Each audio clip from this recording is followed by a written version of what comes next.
Welcome to the OtherWorldsGG Community Cast. This is episode number 48. I am Table for Two, and I am joined by Malphite per most of the time usual. He's usually here 99.9% uptime. Malphite. How's it going, brother? Yeah. Good. Yeah, good. It is a lovely Sunday. We're getting together to talk about some games. I'm excited. It's always a good time, so... Is it always sunny in OtherWorldsGG? Is that what the show is going to be called now? Yeah. That's the sitcom, the making of OtherWorldsGG, behind the scenes. That's right. Yeah, no, it is. It's actually pretty lovely up here in the north part of the country as well. It's not too shabby up here. Just got back from a kind of like a couples retreat weekend of. You know, it's kind of like a Valentine's Day kind of weekend getaway thing went on. And so that was fun. Good times had there. But we're not here to talk about that. We're here to talk about some games, and boy howdy do we have some things to talk about. So how this is going to work is we're going to do a whole episode of gaming news and stuff like that, and then we're going to do a very special episode talking about all the Nintendo Direct stuff that'll be released in the following week, and we'll talk about all things Nintendo news there, including some really interesting tech that Nintendo's doing, but we'll cover that in the next episode. But starting us off, so I think at this point it's just really becoming the meme of the internet, and that's Battlefield 2042 is its first season is getting delayed to focusing on addressing player criticism and other things, which I think is just pretty justifiable when you consider what they were promising that you'd be able to do as a gamer with this game, the different cool customization stuff you could do with it. The history of the Battlefield games has always been about empowering the players, I feel like, to have fun with these games, running community servers, just any of that number of stuff. And I feel like while for the first time ever, the tank play in Battlefield 2042 felt really good, that was one of my actual, good criticisms I had for it was the vehicle play felt really good in this.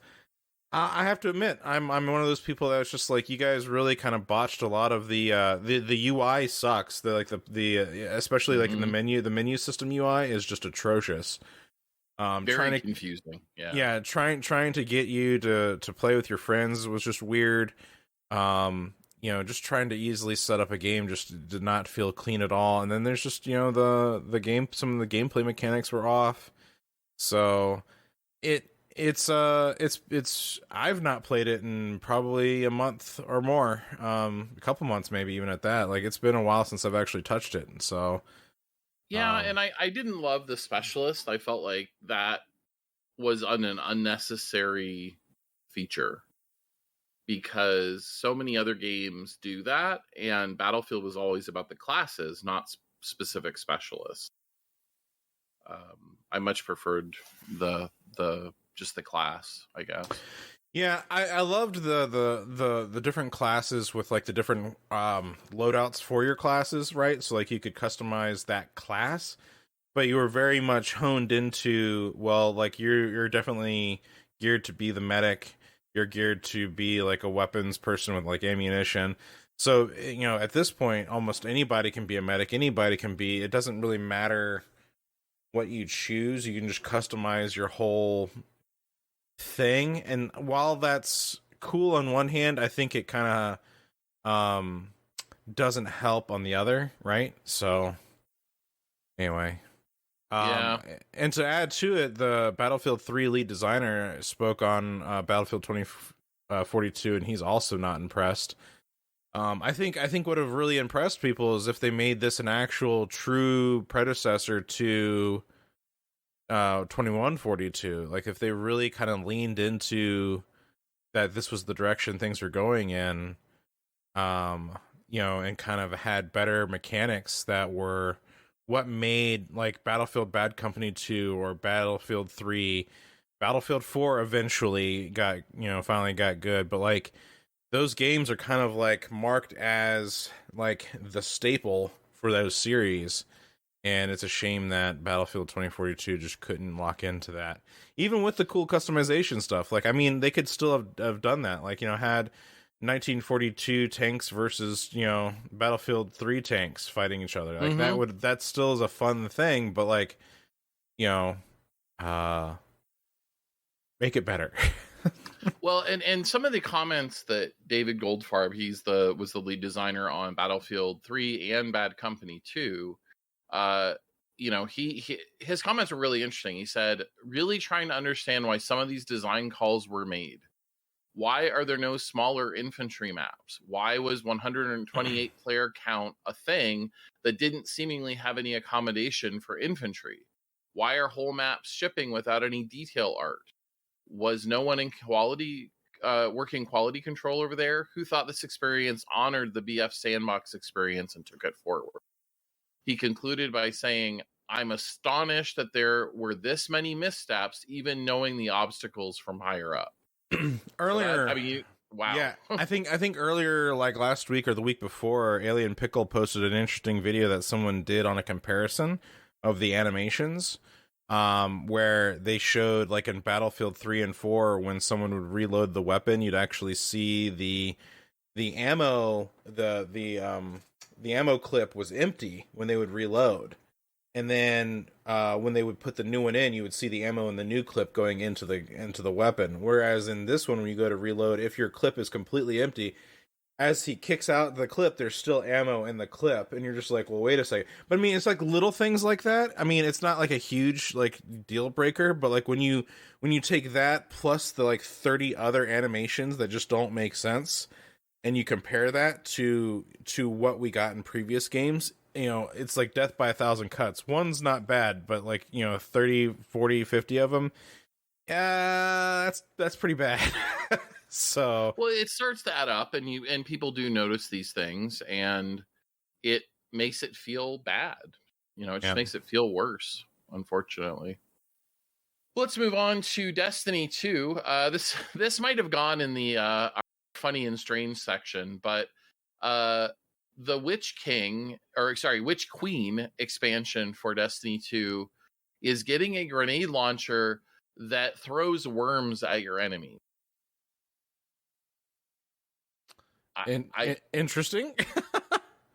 Apparently, PlayStation thought that was worth $3 billion. I don't know what to tell you. I love the title of the article too. It's the Witch Queen is getting a grenade launcher that yeets worms at your enemies. That's such a crazy term that like popped up within the last like 5 years or whatever it is, that we just accept now as like common vernacular.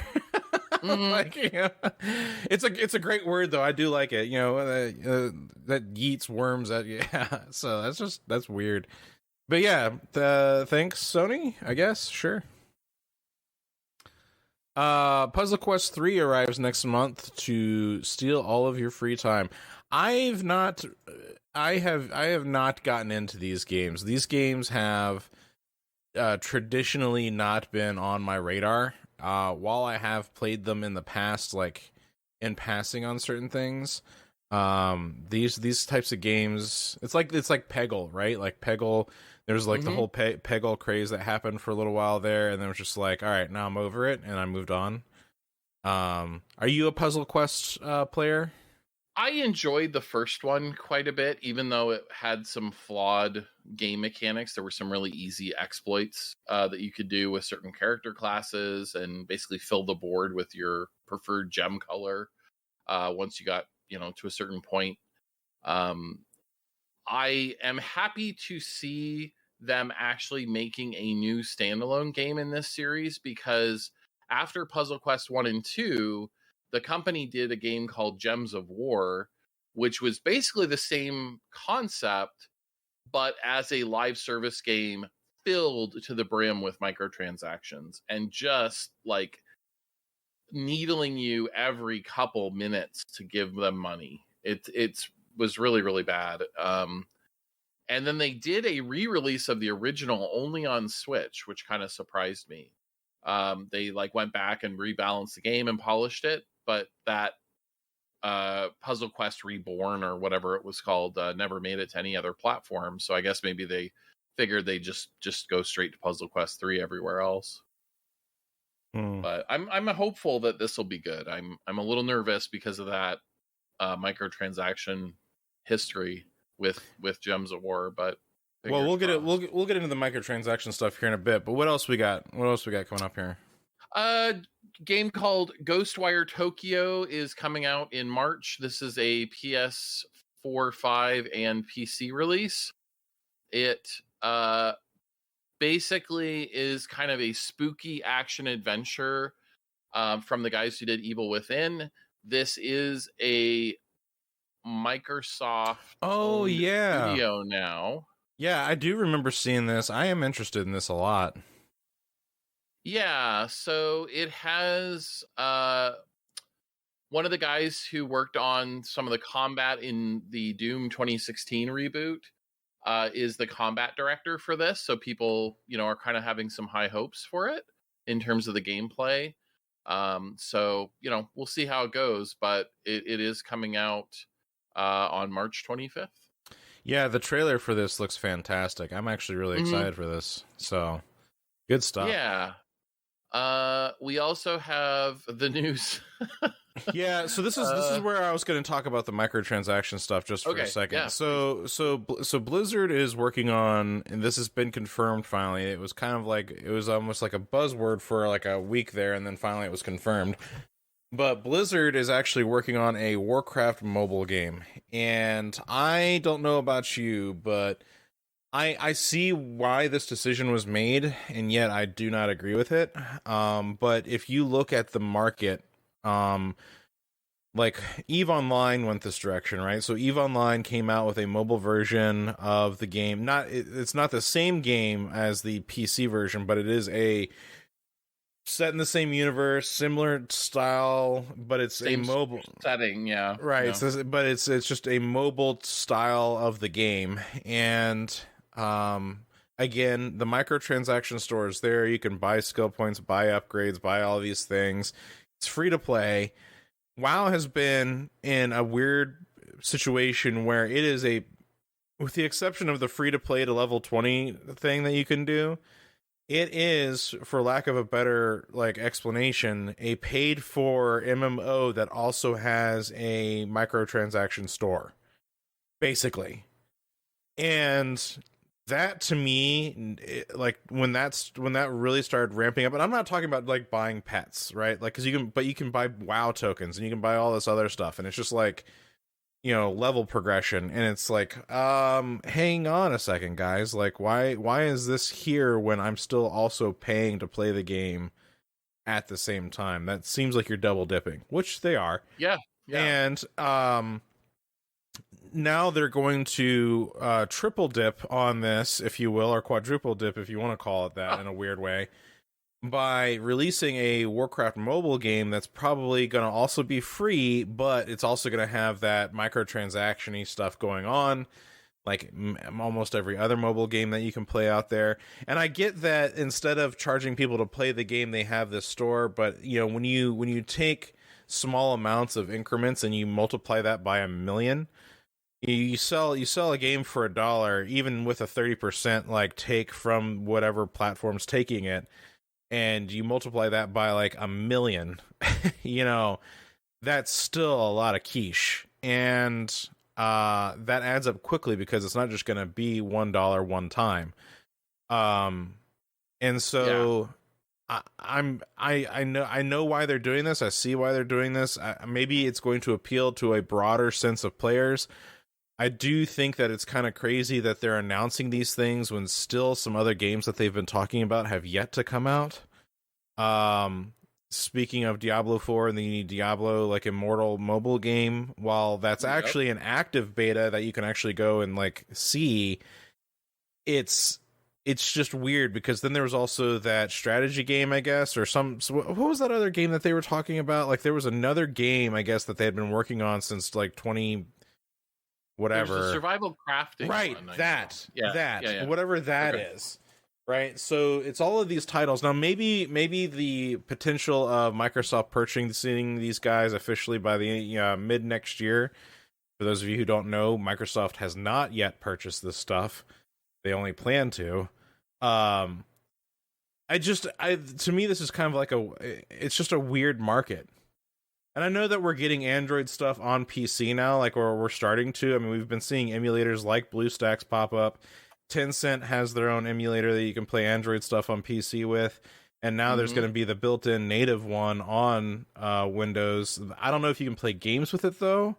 I know that they were supposed to be able to run, like, productivity stuff, but I don't know if it can actually do the GPU gaming thing yet. But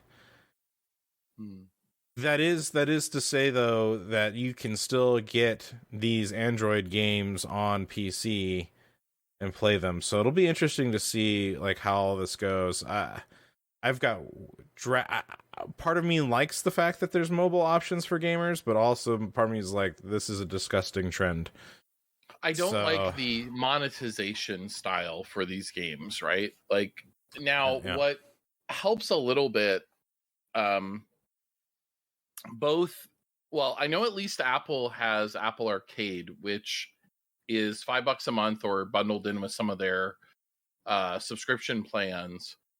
And with that, you can play the games that are in that Game Pass style service. They are exclusive to the service for 6 months, and they are required to have no microtransactions. So they have to be free. So at least if I were going to game on mobile, I think I'd go, maybe go that route. I do have a subscription because it kind of game free with a bigger subscription level that Apple offers. But I haven't really played anything out of the service because I don't game on mobile really at all, ever. But something like that where I wouldn't have to pay for cosmetics or tokens or cheddar or whatever the hell silliness happens there would be interesting. Maybe we'll see that with Microsoft and Game Pass on some of these mobile things somehow. Yeah, well, we'll have to see. I know like we said, it's an interesting market. But in other news, Grand Theft Auto 6 has been announced officially, so let's talk about that for a second, because I've got things to say. Sure. Well, I mean, you kind of, the headline is sort of all the news we really got. We got confirmation that Take-Two is working on Grand Theft Auto 6, period, end of story. I mean... So yeah, well, what's on your mind? Well, I mean, because of the GTA Online, right? So, like, they milk the crap out of GTA Online because of the live service lifestyle that we live these days, apparently. That just really is pulling in all of that cash for that, and it kind of makes you wonder if they're going to do a GTA 6. Does that mean then that they're going to keep the current GTA Online going, or are they going to do something new? Because if they, go ahead. Well, I was going to say, if they do something new, then I hope that they really address the griefing / hacker scene, because good Lord, that's terrible.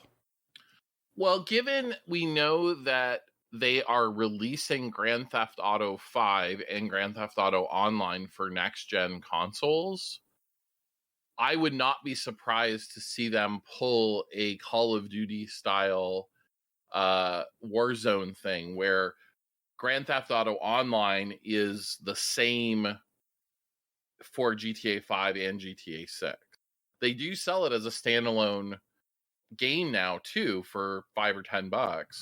So I could see them just bundling it in with a single player GTA 6 experience.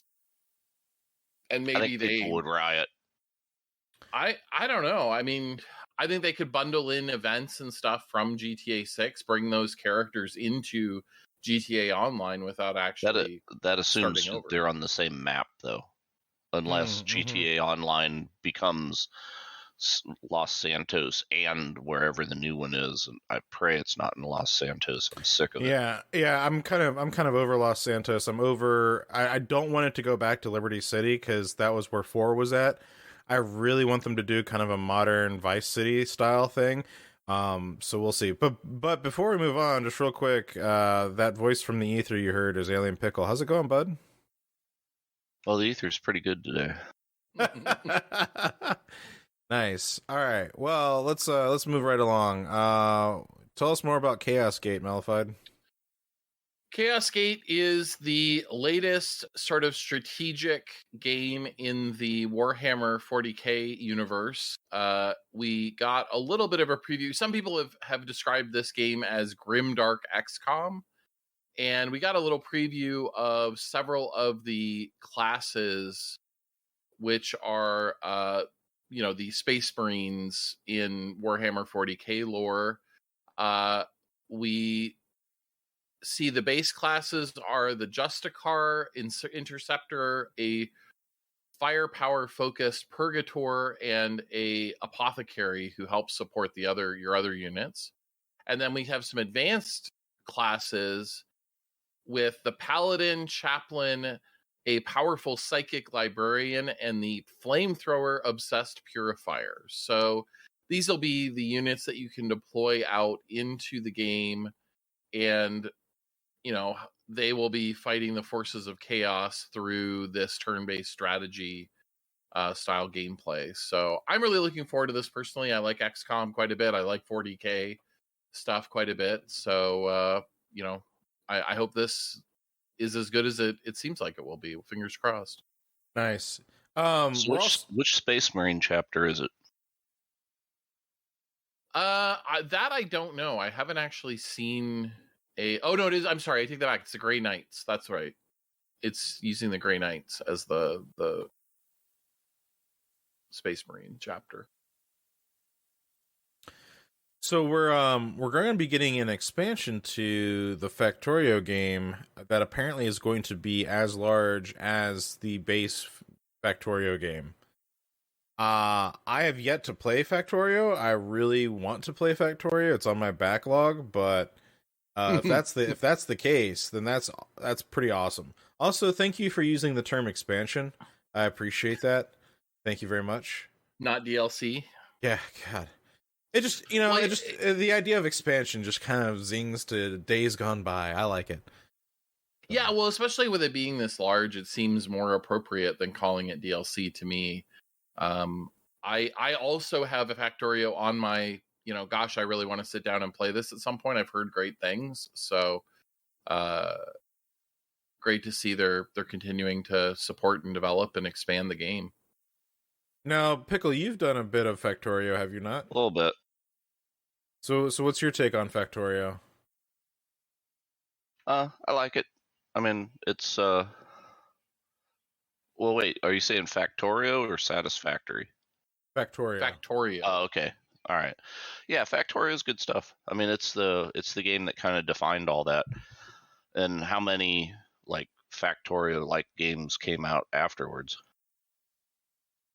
So, yeah. More than a few, yeah. Yeah, pretty much. I don't know what else they do though. I mean, it's like you got trains, you got drones that build stuff. I've seen these bases that people have that are just like mega belts of conveyor belts. It looks like a motherboard, except it's all conveyor belts moving around, and trains and I don't know what else you could possibly do in that other than just make the map bigger. And obviously that ain't going to be what they do. So it's like if they're saying it's going to be as big as this game and they're adding that many systems to it, then yeah. Yeah, it'll be interesting to see. Looking forward to seeing what more comes from it. But I think Malphite would really like to share this next bit of news, though. He's our resident fan. That's fair to say. So Disgaea 6 came out for the Switch in the US earlier or late last year, I guess. And unfortunately, in Japan, it is a PS4 and Switch title.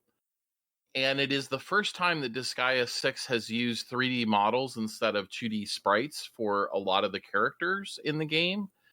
And the game was just not tuned well for the performance of the Switch. You basically had to turn the graphics settings all the way down to keep the frame rate up, which made it kind of ugly and sort of muddy looking. So the publisher announced, NISA, Nippon Ichi Software America, announced that it is coming to the States for PC, PS4, and PS5 later this year as a definitive edition. So I'm really excited about this because I kind of gave up playing it on the Switch. I had a lot of crashes, and then the visual downgrade was pretty painful. So looking forward to this one for sure when it comes out. Nice. Well, I don't know if you guys have heard, but apparently people are revolting, and they're revolting over Crusader Kings' most expensive expansion ever. So typically their expansions, I guess, go for a price point of around $20. Their DLC expansions, right? Is that what I'm seeing? And I think this one's coming out for like $30. They've had various price points depending. Like they'll have flavor packs that do custom sprites for the different units for a particular country, or music packs that are a couple bucks. The larger expansions tend to be about 20. And with Crusader Kings 3, it has had no expansions yet. So this is the first one, and it's $30. So people have been a little grumpy about that price bump. Well, apparently, though, this expansion is on sale over on wingamestore.com, which is the first time I'm hearing about this one, for about $23. So, I mean, that's not too bad. So if you still want to get the expansion for less than $30, you can go get it there. I've not been a huge Crusader Kings player. Paradox traditionally has bothered the crap out of me with how they do their DLC and expansions. They a lot of times they typically go and change a lot of game mechanics from the base game. And that was especially true of Stellaris. I'll still be probably forever salty about that. But yeah, well, and they've done it for their other games too, to be fair. So, like I think all of them have that pattern where they drastically change game mechanics for the expansion, but you don't get access to some of those mechanics if you don't buy the content. So yeah. Hey Pickle, did you know that your computer might be at risk?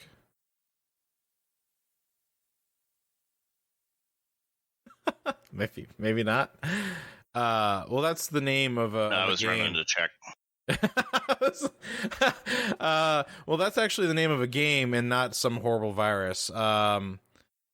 This is a very colorful looking game for what it's worth. I'm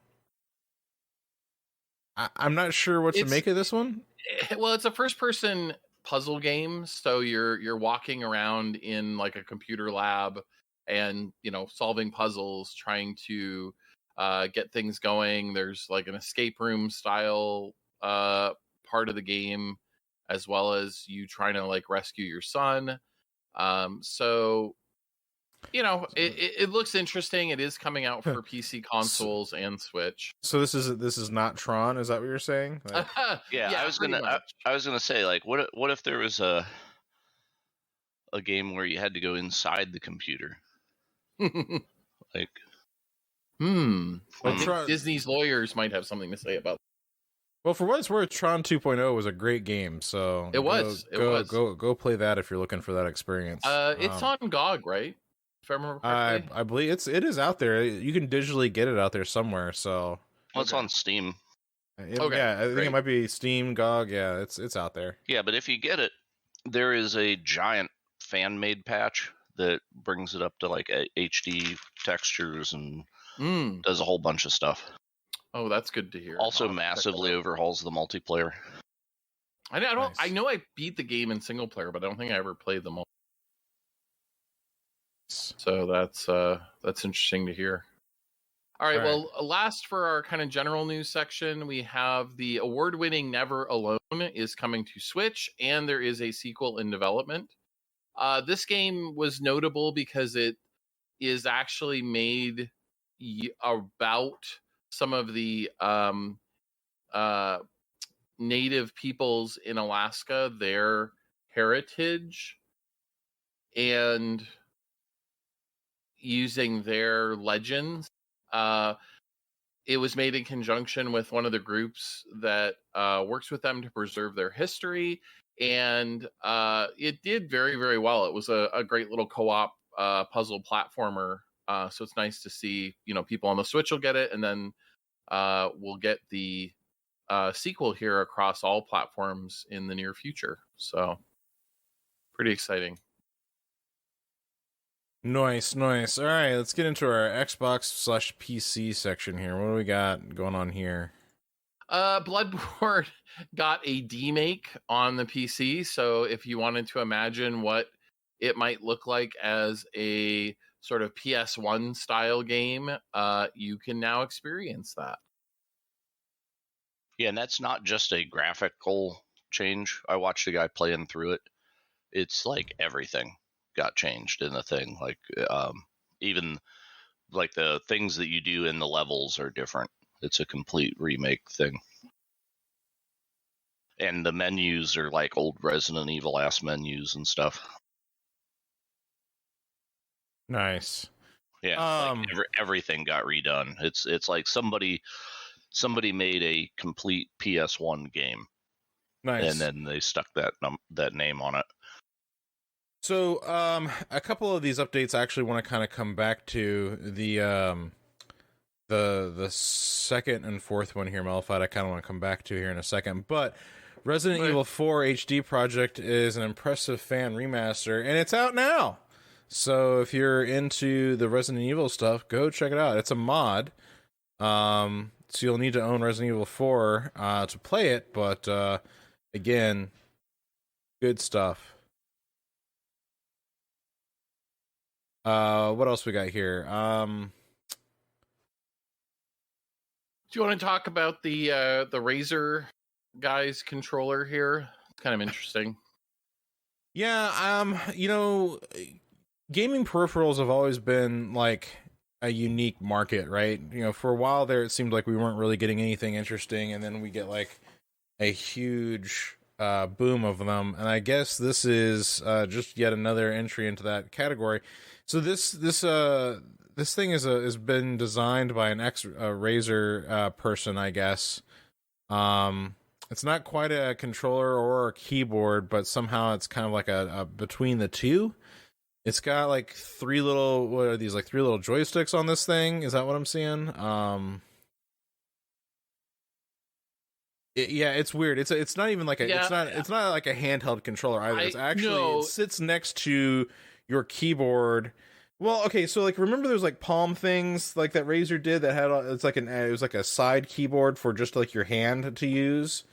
It's very similar to that, but it's got these like three little like dongles on it. Was what it looks like. Yeah, they almost look like controller, joysticks. But the center one is much larger. It has a dial and it has like different control scheme.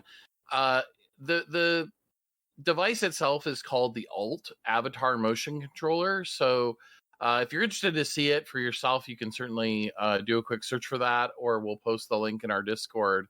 But it is a bizarre looking device, and they claim that it is enough like the keyboard that it will your brain will sort of transition very quickly. But I don't understand how. Looking at the picture, I guess I need to see a video or something of it in action. It is not out yet, to be clear. It is coming later this year. Yeah, what a weird looking device for sure. Okay, let's see. Blizzard is selling an all golden version of Hearthstone's new mini set for $70. Yeah, Hearthstone, if you're not familiar, has golden cards, which are like the super rare version of normal cards. And rather than them just being a chase variant, which is how they've been in the past, or you could craft them for quite a bit of in-game materials. Now you can just straight up buy them. The slightly obnoxious thing is the set itself is $15 cash or 2,000 in-game gold, but the all golden set is $70, which seems like a pretty steep upgrade. Yeah, just a little bit. But this kind of goes back to what we were saying earlier about like this whole like online monetization thing where you can just like just buy it. You know, you don't need to play anything or get a luck of the draw. It just kind of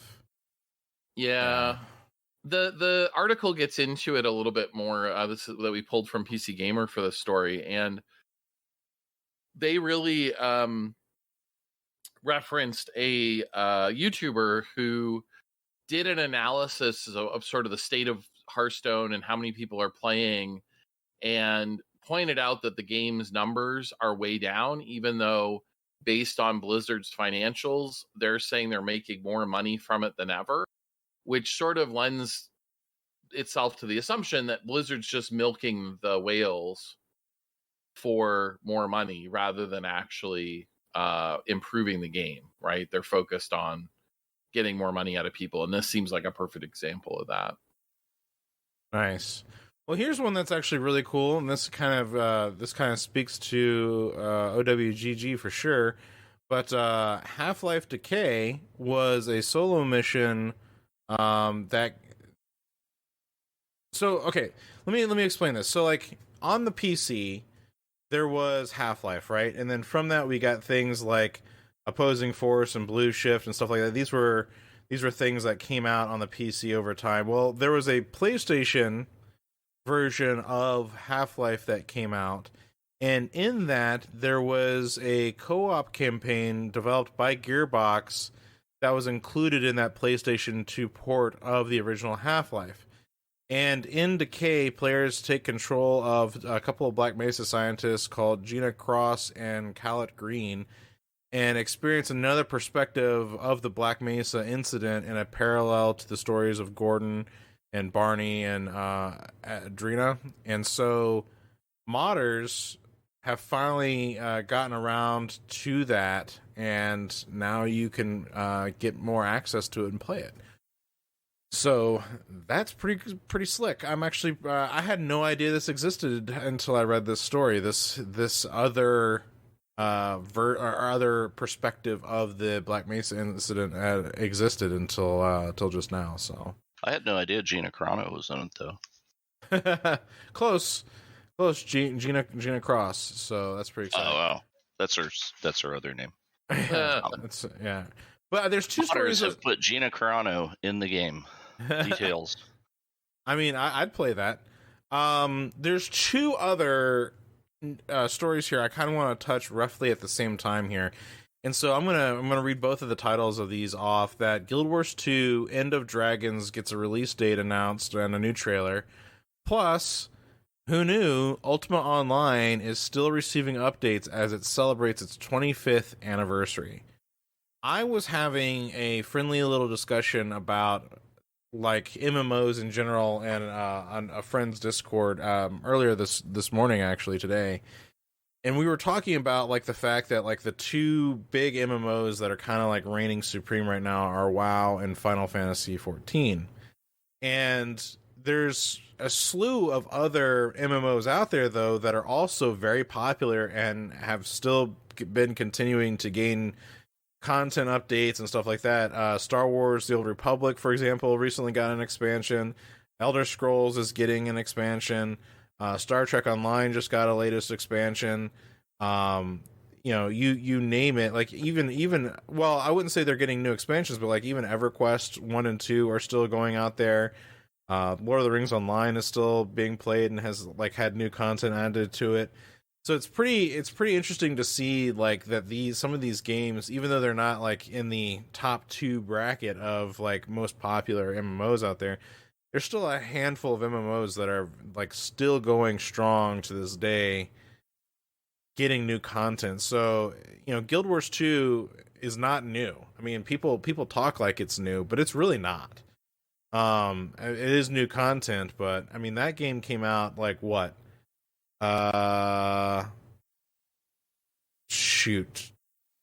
2012, 2012, 2013. 2013. Yeah, it's almost a decade, right? So and then Ultima Online 25th anniversary. Holy crap, that thing's still going. Like, congratulations, you guys. Yeah, crazy. But anyway, it's I just want to show my appreciation for that, because it's pretty wild, that those things are still going. But speaking of retro, let's get into our retro section here. I posted this one in our Discord not too long ago, but America's Army, the newer stuff, like the Proving Grounds, is finally closing for good.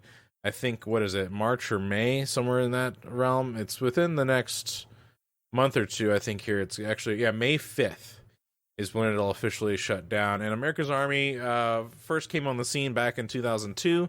I was a big fan of it as just like a game, because it was a free game to play, and so, like, you want free games to play with your friends at LAN parties, so, like, why not?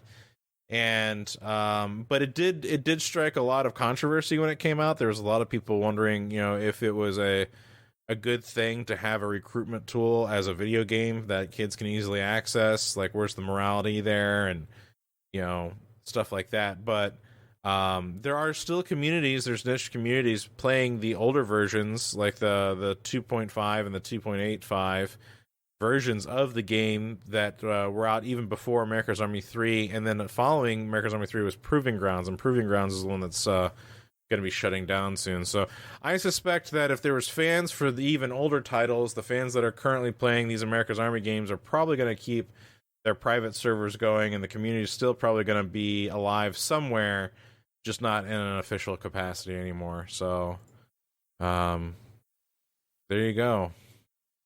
Not surprised to see it go, actually, but, it's not really going to be gone. So, one of the greatest... They're never really gone, Ray. Oh, God. Nobody's ever really gone. Oh, my God. So, this next story is... This next story is pretty cool. One of the greatest 90s console shooters was released on PC recently. And what this is referencing, the game had different names in different territories. So in the US, it was Powerslave. Yeah, I knew that was going to be it. Yeah. And in Europe, it was Exhumed. And it was a Sega Saturn release in 96. It came out on the original PlayStation in 97. The story is, but nobody 90s... talks that there was an original PC release as well. Well, and I was going to get to that. But yes, there was an MS-DOS port that came out in 97, but it was wildly inferior to the console versions. It dropped the game's nonlinear design and made it just kind of a standard corridor shooter. If you want to play the original DOS version of Powerslave today, you should check out the Rise, RIZE engine, which allows you to play it in widescreen with modern graphics, modern controls, all that stuff under Windows. But this new release is $20. Night Dive went back and merged all of the content, the best content from the Saturn and PlayStation version, into one new definitive release that is now available on PC. It does as well as Rise. It does all the cool fancy stuff. And because this is a new release, you would need to get it from Steam or GOG to play it. It is not something that you can just simply load up in Rise. Rise only supports the original old DOS version.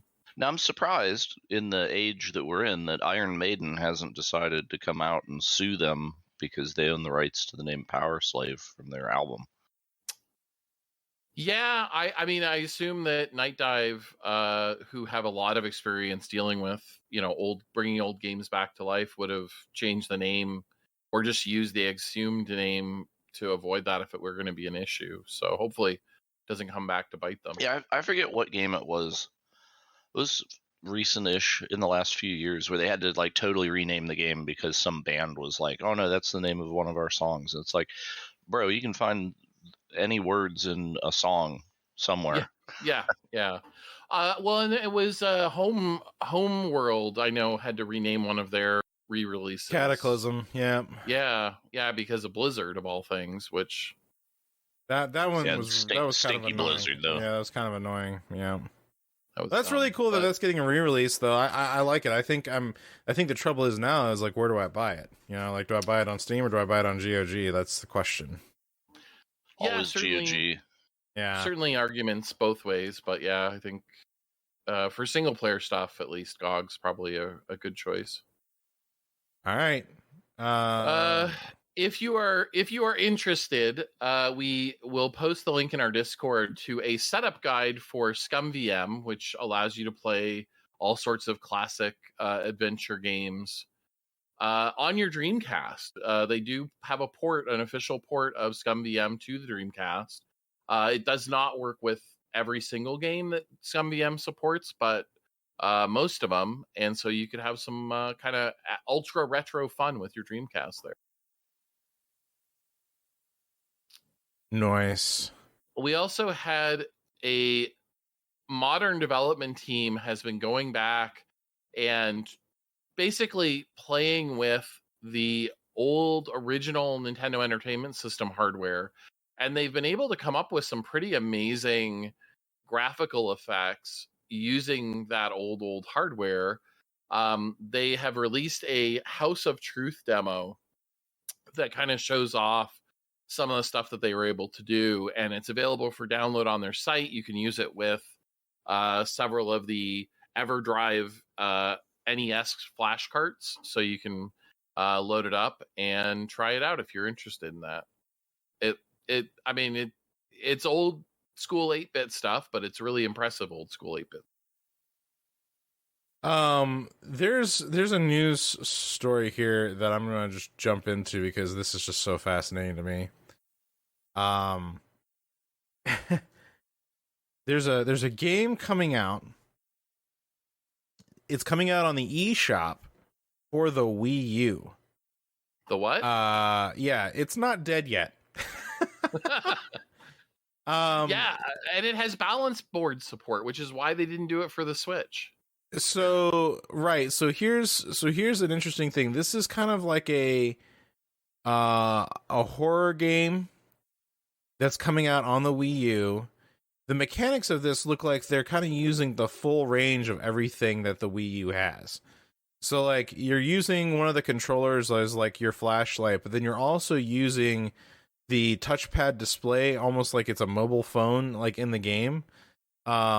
Which is kind of funny. And then there's also the balance board for it as well. So there's like a whole lot going on here, and I'm surprised. That's all I've got to say about this. Like this is kind of wacky. So definitely, yeah. So congratulations, Wii U eShop, for not being dead.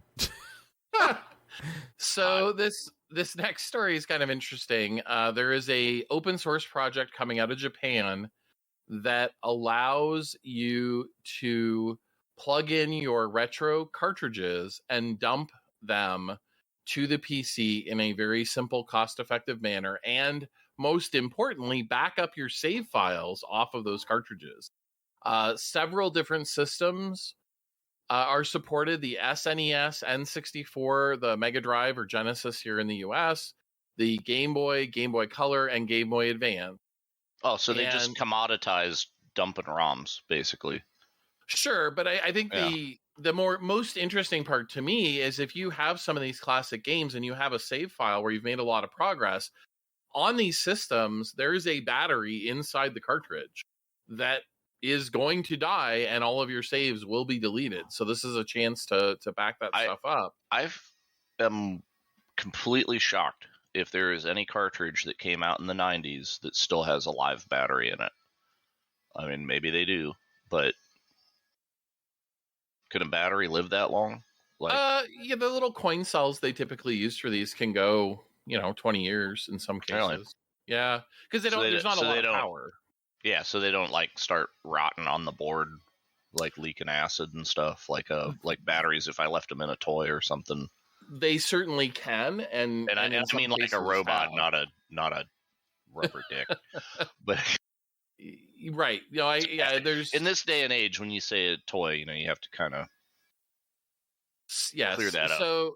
So I think the neat thing is this project's called Save the Hero, meaning the cartridges are themselves are the heroes. It is available in Japan for the equivalent of about $100 US. There is not international shipping available yet, but it is coming very, very soon. It probably won't be super cheap, so you're probably looking, between $120 to $150 for this thing. But it is open source. Well, so anybody that wants to dump their own carts, right, is like, if you just want the ROM, that's out there and it costs nothing. So I guess the only reason to have it would be if you had saves you needed to get off of a cart. There are also, in some cases, extremely rare carts that show up. Prototypes have been found at garage sales for games that were never released, things like that. Yeah. If you got a hold of one of those and you didn't want to, let it out of your site, then this might be a good way to dump those as well. Nice. Lit. Hey, Jim, did you know that back in 2004, a Game Boy Advance could make video calls? No, really? Did you side talk on it like a Nokia? No, it had you could actually get a kit that plugged into your Game Boy Advance that had a camera on it, and they would connect to service and stuff, and you could actually make video calls with your Game Boy Advance. This is pretty crazy. Wild. There's a video of this guy showing this off. Not actually working, because I don't think you can actually use it anymore, but he's able to plug it in, turn it on, and you can see his it's picking up his video on the screen and stuff like that for this thing. So it's not surprising. I mean, it's not the first time we've seen something like that, because you had the thing with the printer, right? The Game Boy printer, and all that other stuff, and you could take pictures with your Game Boy. This was just kind of more of that. Oh. It's worth noting that this thing is 1.1 megapixel camera with 5 FPS video performance, and it costs $220 equivalent US. Hot ass. Yeah. So you remember? Okay, so they had that little webcam that you could put on the thing, and then they had a little printer, right? So you could take pictures and then print them, and it was like a little receipt printer looking thing. Yep. It'd be a little carbon printer. Yep. Yeah, which sucked. But then I saw that they are selling a printer for the Switch as well. It's like a rebranded thing that already existed, but it's just it prints little credit card sized, business card paper things. It's just wow, who needs that? I don't know. Yeah, I guess in Japan. Well, it was meant for mobile phones, the printer originally, and the big crossover is for the Pokemon Snap game on Switch. So you can take a picture in Pokemon Snap, send it to your phone, and print it out on this printer, right? Which is kind of a thing. I guess. Speaking of Pokemon Snap, did you see Paparazzi is out on Game Pass? Yes. I'm just putting that out there. Yeah. So while we've been talking, I've had Screwdriver in hand modifying my 8-bit dough arcade stick, and now it has a 6-pound spring instead of that wet noodle that it came with. I didn't swap out the whole stick, because it will hot swap a Sanwa stick in there, but I'm just trying to salvage the stick that's already in it, because I might as well wear it out before I buy another $30 stick and stick in it. So I put a heavier spring in there. And also, I put a bat top on it instead of the ball that comes with it. So that's what I've been working on. Why I haven't been super chatty. I've had this thing autopsied all over my desk. All right. Cool. Well, yeah, it sounds like you've got your hands full. Yeah, but what's done, it works. I just tested it in Street Fighter. So cool. a thing that I ran into in Street Fighter. And maybe I should save this for the discussion show coming up next, because it's going to be a bit of a rant about DLC. But yeah, it was basically, they have that sale going on right now, which won't be going on by the time anybody hears this. The Lovers and Fighters Valentine's Day sale over at Humble Bundle. So I can buy the entire Street Fighter V game, Champion Edition, which has everything in it, except for some of the costumes, but it's just a few of the costumes, right? But all the characters are in it, so you get like 60 playable characters out of the thing for like $22, right? Versus if I bought the individual seasonal DLCs, I'm at like $120 or something for the game.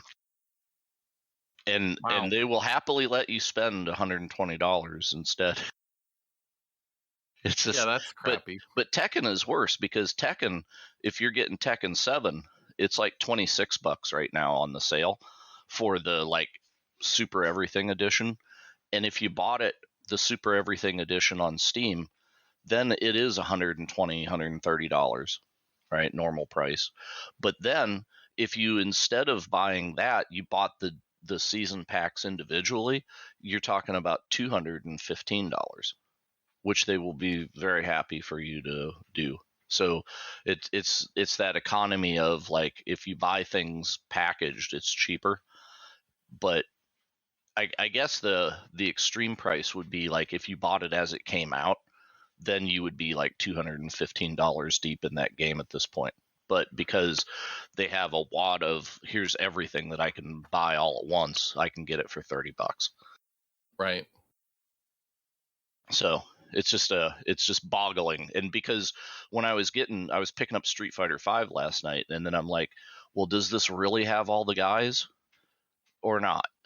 And I had to go into one of the fighting game discords and ask, like, please clarify this, because they say it's got everybody in it, but then they've got all this DLC like right underneath that.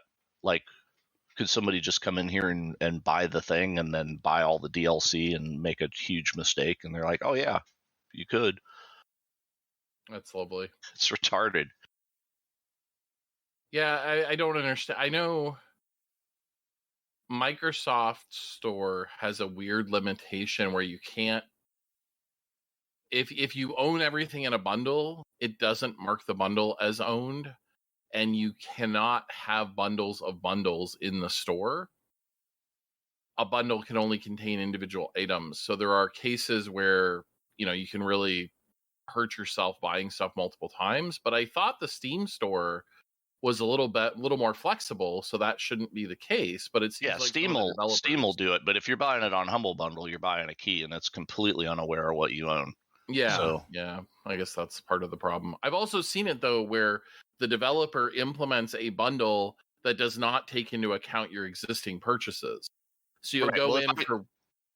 If I go in Steam and I look at the SKU for the game, normally if I owned all those DLCs, it would say owned next to them, but it doesn't.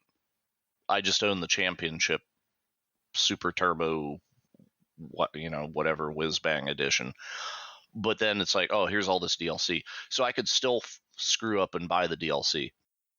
Oh, that's terrible. And I think I've probably bought at least one, despite having the Championship edition. And this is why, as kids, we cringed when Grandma was like, I went to get to Electronics Boutique and got you something for Christmas. And it's like, oh, Jesus. Grandma, no, please. Just give me the money. Yeah, exactly. Like, they should have got into the like gift certificate thing at the game stores real fast, because they see somebody like over the age of 50 walk in there to just be like, this way to the gift certificates, man. This is what you should be buying. Seriously. All right. Well, let's go on to our VR news, unless there was something else. Oh, in VR news, my lenses showed up. Oh, yeah? You did prescription lenses with an adapter for your Quest? So I got the Rel Optics, and I tried a couple of different companies, and everybody's like out of stock because of the whatever. And Rel Optics actually got it done. It took them about a month to get them, but it's because they were so back ordered, because I got them like right after Christmas. So I ordered them like the week after Christmas, and they're just showing up mid-February. So that's about what the delay is like, but they are really nice, right? So there's a plastic ring that it snaps down over the existing lens thing that sticks up. It just snaps onto it. It doesn't snap on real tight. There's like a there's a little bit of a dimple in there that it clicks into, but it's barely there, and that's a Oculus problem, not their problem. They just didn't give snap-in things much to hang on to. But once you get it in there and seated, don't push on it real hard or it'll pop loose again. But just don't touch it, right? It's there. Yeah. And then the lens itself actually is the same size and shape as that thing that you just snapped on, but it's got magnets in it. So when you get it close to the thing, it just snaps to it, and then you're done. And if you need to take them out to clean them, there's like a little handhold thing. It's like a cloth tab that sticks off of them, and you can use that and just lift the lens off magnetically and clean it and then put it back or whatever. So it's very nice. I like them, and they were cheap. It was like $80 for the whole thing. The other ones, other companies, it was like, well, what's your prescription? Hey, our lenses are only like $50. And then I put my prescription in, and they're like, oh, except for you. Yeah. Right. Yeah. And yeah, so I could have been like $150 from the one place and the whatever. Real Optics is just like $80. We don't care what your prescription is. Right. Like we save it on some, we lose it on others, whatever. This is where we break even. They got a nice Discord where you can actually go in and talk to the guy that runs the thing, because it's a very small operation. And he was talking about how they've been kind of limited in how they could do the lenses. Like, you know, they were making them like in the garage at first, and then they had somebody that was local that did them, and then they found like some place that's like a big lab that would do them for them, and they're getting them hella faster. So they finally were catching up on their backlog. Neat. But I like them, and they work. It's great. That's the best part, right? Is it actually works. Yeah, I've never worn a Oculus without having my glasses smashed into my face. So the comfort level was night and day. It's amazing. Like, wow, I could wear these all day now. I bought a few different solutions over the last few years. I had one that was basically a 3D printed version of what you described with the magnets, and it worked, but I found it a little fiddly because I would hit the ring with my face and knock the magnet lens off the place where it's supposed to go. So I did 3D printed fixed ones where you just snap the lens in and then snap the adapter on to the actual lens. And that has worked pretty well. The biggest problem I have is my prescription is extremely particular. And so I have to move the headset slightly further down my face than I would normally wear it in order to be looking through the correct part of the lens for my eyes, which... Oh, so you got like VR bifocals. That's great. Yeah, kind of. And it's definitely a little bit frustrating. I've also found that my lenses are very thick, so the magnetic ones actually contacted the surface of the headset lens when my lens was on the adapter. Oh, yeah, that's not good.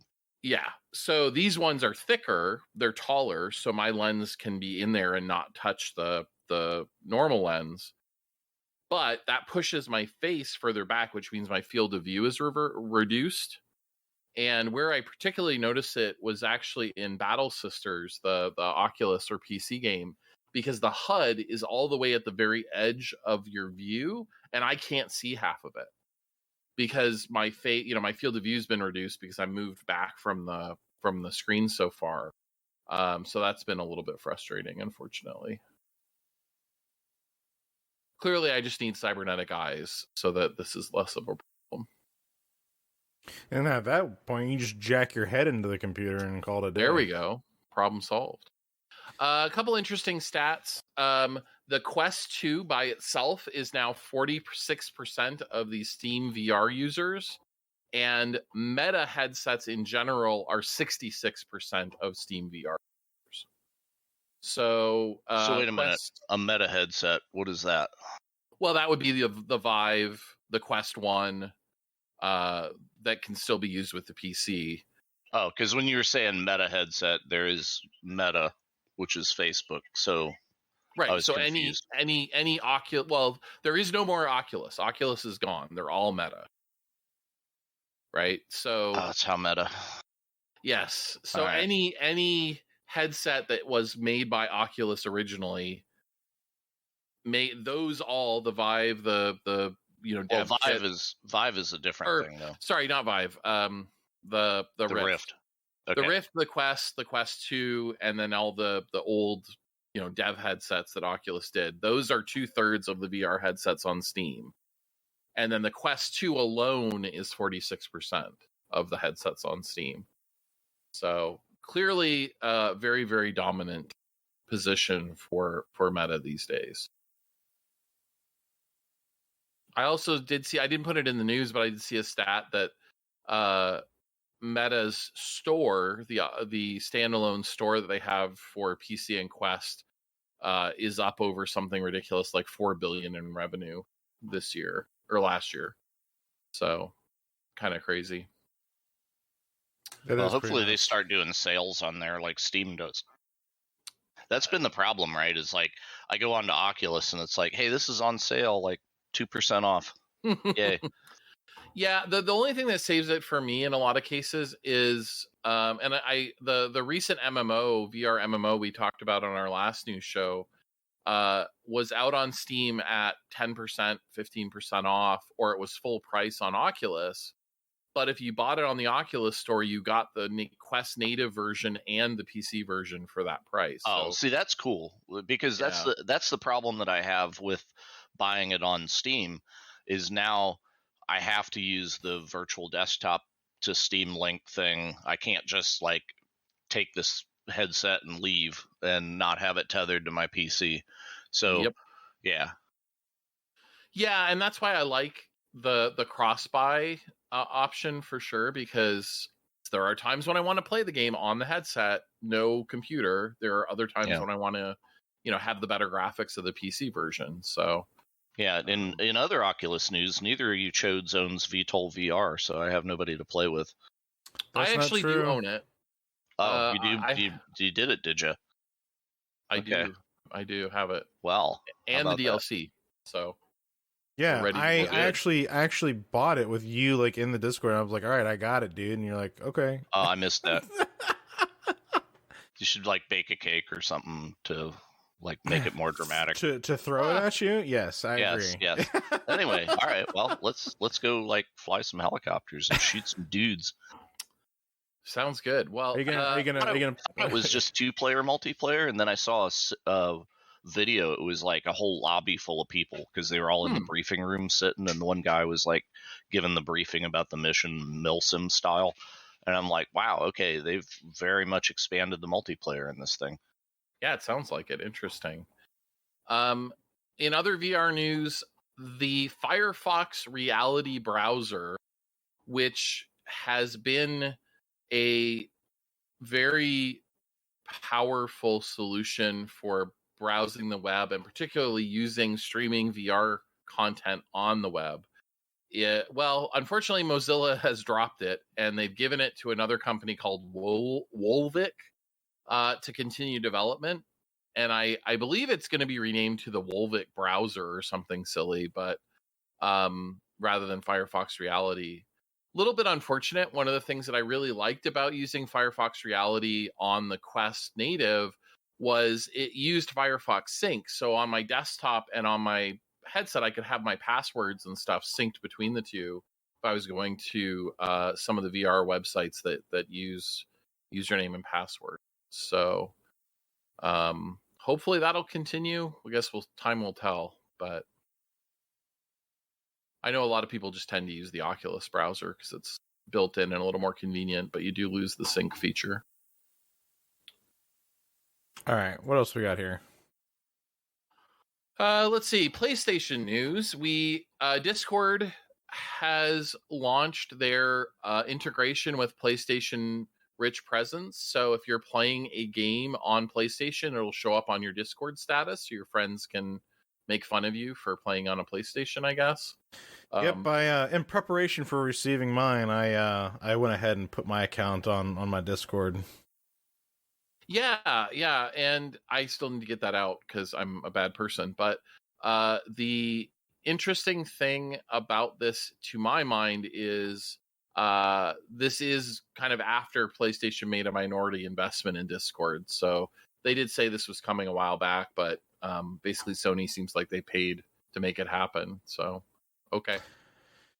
In more PlayStation news, Microsoft tries to preempt the regulators by guaranteeing COD will stay on PlayStation. Now, here's the thing. I don't feel like that's like really necessary on Microsoft's part, and I'm wondering like if this is like an overreaction in journalism or like what. But yeah, they were making some big speculation in my mind on this with this headline at PC Gamer, but it's about overreactions in game journalism. Oh boy. Oh boy. Yeah, well, I mean, it's true though, because like when you look at the title, you know, Microsoft tries to preempt the regulators but like, why do they need to preempt the regulators over just that? Like, that seems like such a silly little thing to be worried about the regulators sniffing around. You know what I mean? Like that. If the Federal Trade Commission did not block Disney buying Fox, yeah, there is no reason they should give a crap about Microsoft buying every other game company that is by Sony or Nintendo. Honestly, like, yeah, Disney owning Fox is so much more impactful in my mind than Microsoft buying. I 100% agree with that. When I found out that Disney bought Fox, I was shocked.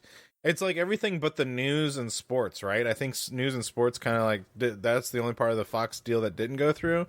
Is all the Fox entertainment stuff, like all of the shows, movies, and that kind of thing. Like, that's huge. So I guess they can finally merge X-Men back into the Marvel universe. So yeah, there you go. Yep, that was the one. All of that just for a little Wolverine action and, you know, the next whatever Avengers movie.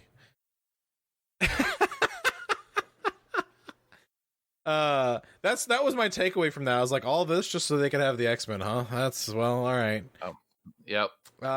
In more Sony news, Sony's PlayStation VR 2 eye tracking tech is still being negotiated. I think it, you know, I don't have a lot in the Sony PlayStation wheelhouse. I do appreciate them as you know, part of the gaming culture, but the one thing I do actually really appreciate the fact is that they have been doing a lot with VR themselves for their console, and none of the other two consoles are doing anything with VR and their console. I mean, I know Microsoft. Not true.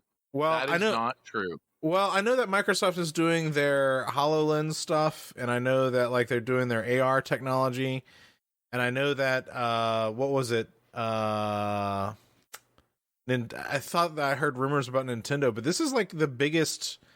All right, so if it's not true though, I'd like to hear your you correct me. Nintendo makes the Labo VR kit, so you can put together your own, fold up your own little cardboard cutout, drop your Switch into it, and hold it up to your face, and it has the lenses to split the screen into two displays, and you can play like 2 games with it.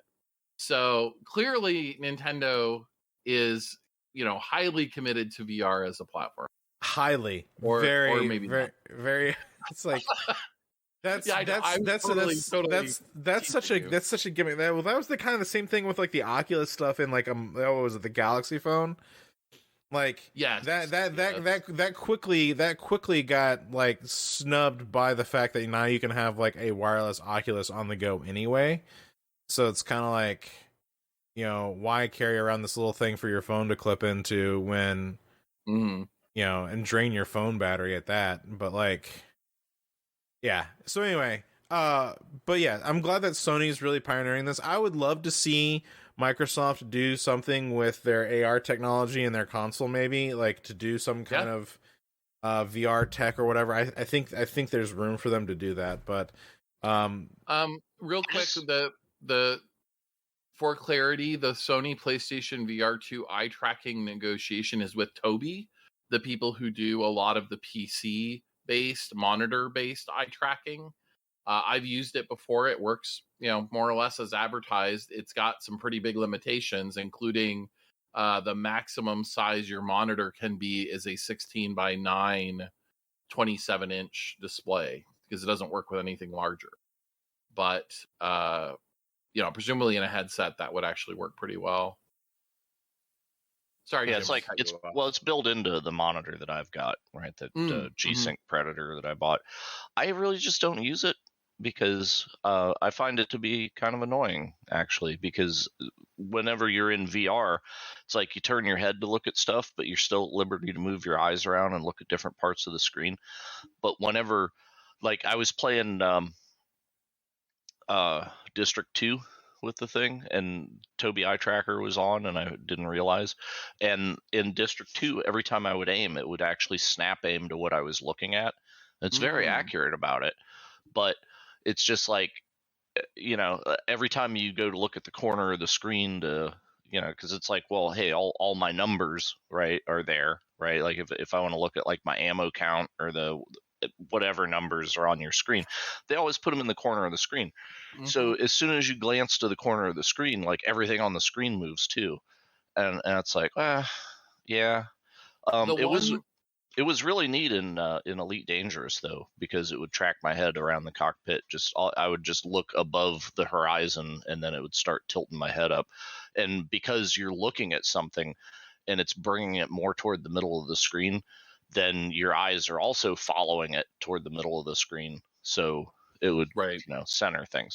But if you're just like looking in a particular direction or whatever, or God forbid you look at your second monitor, right? Then it's like your game goes nuts, right? So if you're trying to stream something and then you look over at the chat or something, then the game like just whips the view around.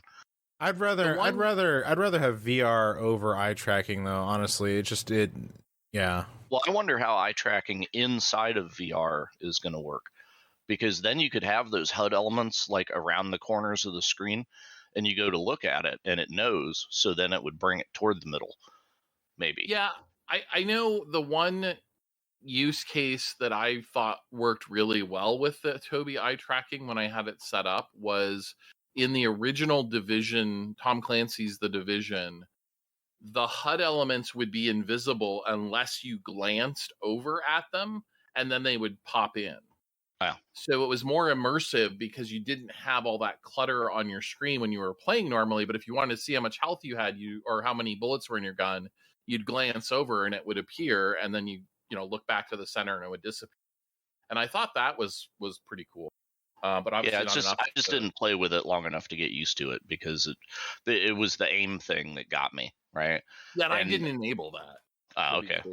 Yeah, it was like default out of the box. So if you shut a bunch of stuff off and then turned on the things you wanted, you didn't get it. But I was just like, every time I right click, I have no idea where my aim is going. What the hell is happening? And then I realized, like, oh, the Tobii's on. That's what it's doing.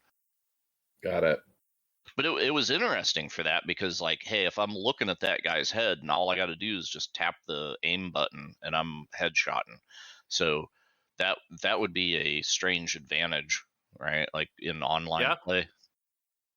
Because at that point, you 760 no scope. Yeah. All right.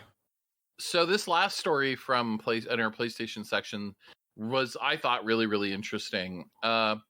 Sony aims to launch 10 live service games by 2026, including a new Bungie IP. So we're in 2022, so that's over the next 4 years, they're going to launch 10 new live service games. Holy smokes. Kill me. I'm not surprised. We were talking a little bit before we started recording today about them doing this, and this is directly, I think, a thing to push towards a Western audience more, trying to get more of the Western gaming culture money. Well, is this kind of like, hey, now we have Sony Game Pass, but everything is microtransactions inside of it? That's the fear that I have. Because then it's like, hey, everybody, all the games are free, but then every gun in Call of Duty costs $1 or whatever, right? So it's like, well, and if they bring these things for to bullets, PC, it's a penny a bullet, so it's 30 cents a clip. Well, and if you kind of tie this in with the fact they're talking about bringing all these games to PC, I could see day and date launches for a lot of these games that are then driven by, cosmetic DLC or paid, cosmetics and things like that. Yeah, I'm good with cosmetic DLC. I'm not good with like convenience DLC, because that means they're purposefully making the game inconvenient in order to make my wallet twitch. Yeah, Ubisoft did that with a couple of the Assassin's Creed games where you could buy XP boosts and, a thing to put all the collectibles on the map and stuff like that really was a little much. With the Forza Horizon, I have always bought the like Ultimo edition, whatever, because so it comes with built-in XP boost all the time because you're VIP, and it gives me like free wheel spins every month, and it gives me like double XP for everything that I do, and I just couldn't imagine playing that game at half the pace, because it seems paced right now, and then to be like, oh well, we made it grindier by double. Okay. But then the game is already fun, so it's like, well, you don't dislike playing it, so.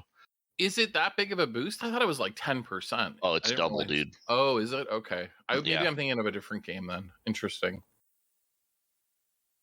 Yeah, that's pretty nuts. Yeah.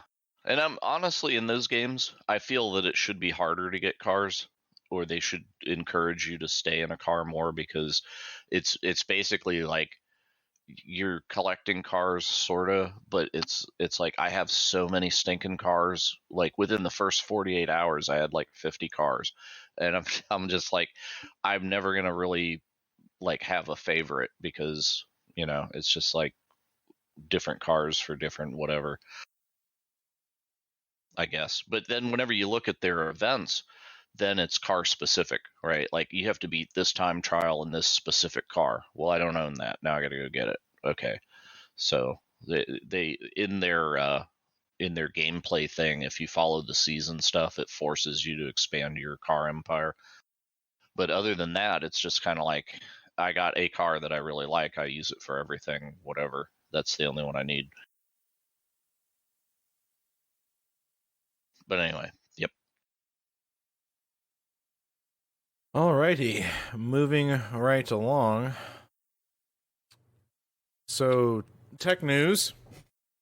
We've been big fans of the Steam Deck around here. We've been talking about it. Well, fans in that, we're kind of excited to see what they do with it, at least. But there's been tons of press around it lately. There's been some lifting of some review embargoes, so they can't talk about the software just yet, but they can talk about the hardware and some of the game performances on it. And there's a lot of games that are, quote unquote, being like certified as like Steam Deck ready. But one of the big things is Valve Steam Deck now comes with AMD FSR upscaling as a standard on any game. So that's pretty slick. So yeah, I mean, this is not going to be, make the games look like your 4K display or anything. But what it allows is you can render the game at a lower resolution, 600p, or so, and then upscale it to 720p, and it'll look pretty good. Yeah. Well, and it's just, and along with that, on a lot of the tests too that they've been doing, not only like are things gonna like still look relatively decent on the deck, but games are gonna load really fast too, because they've been doing tests with SD card speeds versus like standard SSDs. So a lot of games seem to load at an equivalent speed to like a standard SSD, right? So like when you look at games loading up versus another system, they're going pretty quick. And I think that was like big concern, like, is the SD card just going to be for storage and then you swap to the SSD? It's looking like you'll be able to throw in a high storage SSD, or excuse me, SD card in there and actually have it be pretty performative for playing games off of. So yeah, it certainly makes the lower end models a little more viable, right? Because you aren't going to have a ton of storage, especially on the lowest end SKU, the $400 model. You've only got 64 gigabytes, and the system's going to eat up a good chunk of that. But the best case, the high end one is still only 512 gigs. So having a 1 terabyte SSD is, looking pretty attractive for sure. Yeah, and the other thing they're saying too is your battery will probably get drained relatively quickly if you don't cap your FPS. So make sure you're kind of giving yourself a good performance average, and maybe look at putting an FPS cap on there. Else you're probably going to only get about an hour and a half of time use. Yeah, one good thing that did come out of the hardware reviews that I watched was they said that under all conditions the Steam Deck can play a game while plugged in and still charge.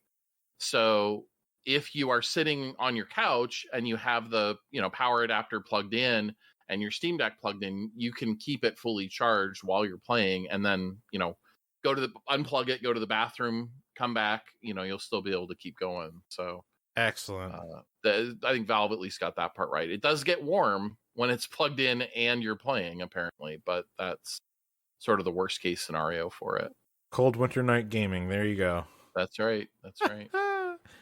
Well, go ahead. What we got? Okay, I'll do the next one. AMD confirms the RDNA 3 GPUs are coming this year, and it is spending big to satisfy the demand out there.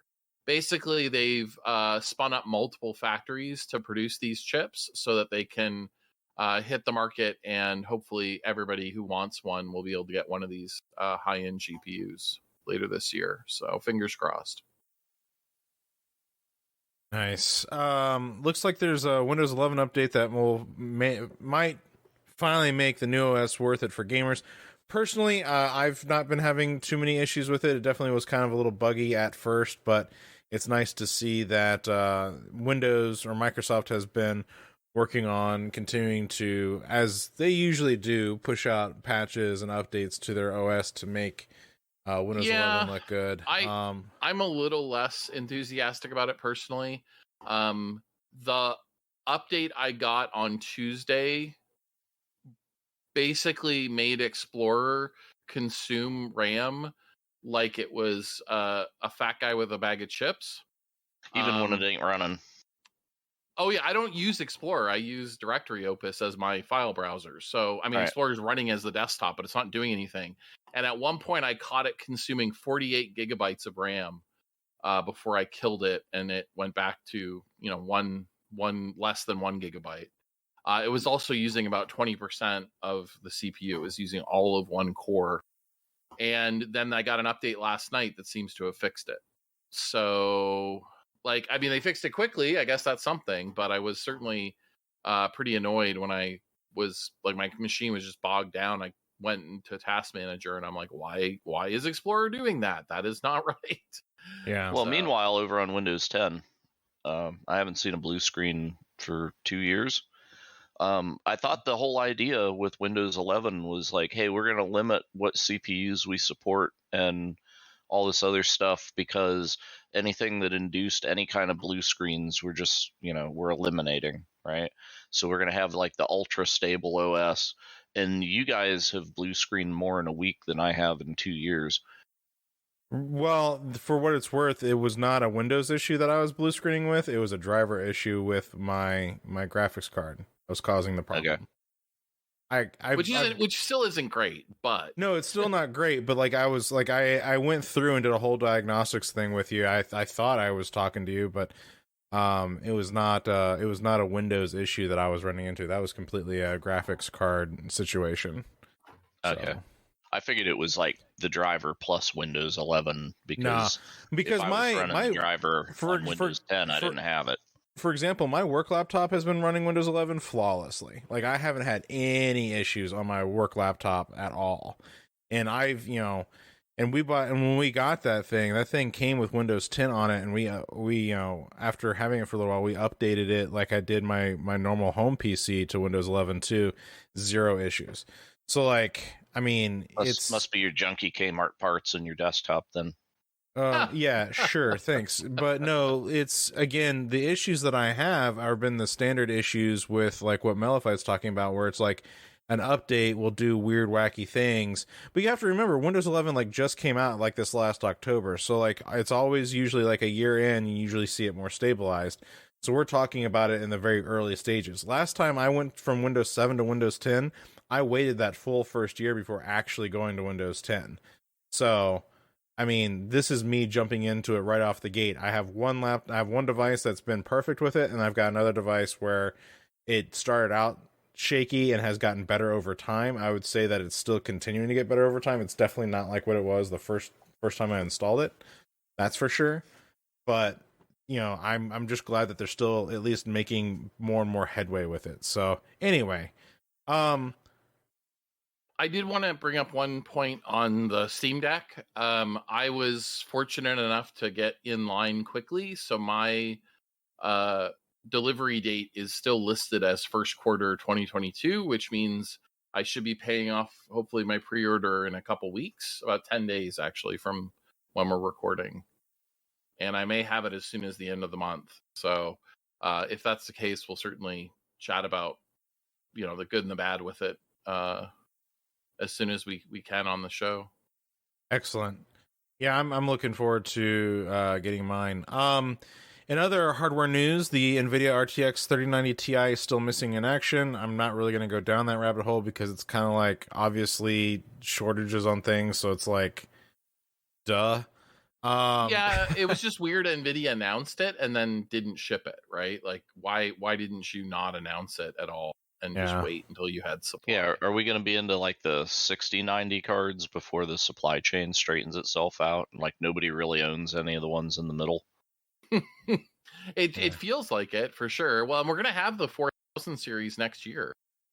So, like, you know, there's not a lot of time left for the 3090 Ti, it seems to me, but yeah. Well, I'm not going to bust my ass to get any of the 3000 series. Like if I haven't got it yet, just wait a year. Yep. Sure. This next one's actually kind of funny too. Shortages are hampering the Wi-Fi 6E adoption, but wait, here comes Wi-Fi 7. What's funny is at my office right now, we're actually upgrading all of our Wi-Fi stuff to Wi-Fi 6 now. So it's like, you know, because we're able to actually get our hands on some stuff from Ubiquity to be able to do that throughout our offices. But man, it was really funny because everywhere. Well, yes and no. But like, okay, that's the definition of the word, though. That's what. Oh, okay. I was not ready for that. I'm still like not fully awake, guys. But anyway, the the funny thing is we actually took the new. We bought an ACLR Wi-Fi 6 Ubiquity, like Frisbee, as I like to call them, and we put it next to the last gen version, and it's almost twice the size. And like, you know, they were like, you know, they got real big. So, but well, pretty just nice. Yeah, for those who aren't keeping track of the alphabet soup that is the current Wi-Fi standards. Wi-Fi 6 is up to 10 gigabit, theoretically. And Wi-Fi 7 is up to 30 gigabit, although the standard isn't final, and there's some indication they may push it all the way to 40 gigabit. That's ridiculous. Yeah. Now, you know, to do that in real life is pretty tough, so you're probably going to get significantly less, but you're certainly looking at the, you know, possibility of full gigabit to multiple devices in your home with this new technology, especially with the MuiMaimo stuff, you know, with the multiple devices at the same time and blah blah blah. Yeah, and one of the big things that Wi-Fi 7 does is it makes full use of a wider channel at the 6 gigahertz band, so it can do a lot more bandwidth, and that's part of how it's achieving all of this. So, you know, it'll be interesting to see, but you may want to hold off on buying going out of your way and spending a bunch of money on any Wi-Fi 6 gear if you want Wi-Fi 7 down the road, since it is coming soon. So this next story is pretty spectacular. A hacker figured out that there is a security exploit in Dark Souls PC servers that allows all sorts of shenanigans. you can basically get into people who are playing the game's computer.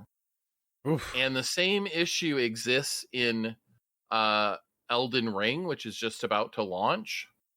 So the publisher, Bandai Namco, shut down all of the Dark Souls PC servers because they're going to focus on fixing Elden Ring before it launches, and then they're going to go back and fix Dark Souls and bring the servers back up. But they're saying they don't have any date when they expect to restore service. What's wrong with them? There's a security exploit where you can get into other people's computer and do bad things. Oh, if they're playing the game. Well, when they're done with that, maybe they should go fix Titanfall. Different publisher, sadly. Yeah, I know. Yes. Yeah. But yeah, that would be sure nice, wouldn't it? Yeah, as I understand, Titanfall 2 is still a non-happening thing, so that's great. That's a shame. It was nice it was on the Steam sale. So our next story, contamination leads to the loss of over 6.5 exabytes of Western Digital, and how do you pronounce this other? Kiosia, maybe? Yeah, 3D NAND hard drive. So essentially a whole bunch of like SSDs and memory, and yeah, just got obliterated basically. Yeah, the basically the only reason we would care is this may lead to a short-term spike in SSD prices, unfortunately. So are they using that radioactive solder in China again, or what? It was something got into their factory assembly line, the clean room, and actually, caused something foreign material to get into the dies, and it wrecked the yield. And they didn't realize right away for some reason, so they lost a bunch of stuff. It's back when I used to work for NetApp. We had a problem with radioactive solder got used whenever they were making a bunch of DIMMs. Yeah, so you get that little radioactive decay, and it just flips a bit register in there every now and then, and makes your RAM go a little bit berserk. Wow. Yeah. On the flip side, if you still like spinning Rust hard drives, traditional storage, you will soon have the option to purchase 26 terabyte hard drives from Toshiba this year, and 30 terabytes are coming later. So I knew we were up to 18. I somehow missed the memo that we were going to get 26 terabyte drives so soon. Yeah, so if you buy one, buy two and put it in mirror, because that's a lot to lose in one drive failure. Yeah, holy smokes. Crazy stuff. You can't even imagine how long the reconstruct is in a RAID array with one of those. It's just, no. Yeah. Rebuild from parity on 30 terabytes. Good night. That's like what a whole shelf of drives used to be. For sure. Well, and that's where you're probably going to lose another drive before it finishes. Yes. Yeah, that's the problem, right? So if you're in RAID 5, you're going to lose a second drive, and good night. Because we used to have that happen a lot, actually. We would have a whole aggregate start. Because whenever it's rebuilding, it reads stuff off the other disks it hasn't read in a long time. And if it starts like incrementing the error counter because other drives are running into problems because this data's just been laying there rotten for years, and then it discovers like, oh, hey, those blocks are a little bit crappy. And then your other drives are like, oh, I crossed my threshold too, I'm dead. And that's how you have a whole drive pool go down. Ouch. But yeah, giant drives are not good if you're doing any kind of enterprise stuff. There's a sweet spot you don't want to exceed.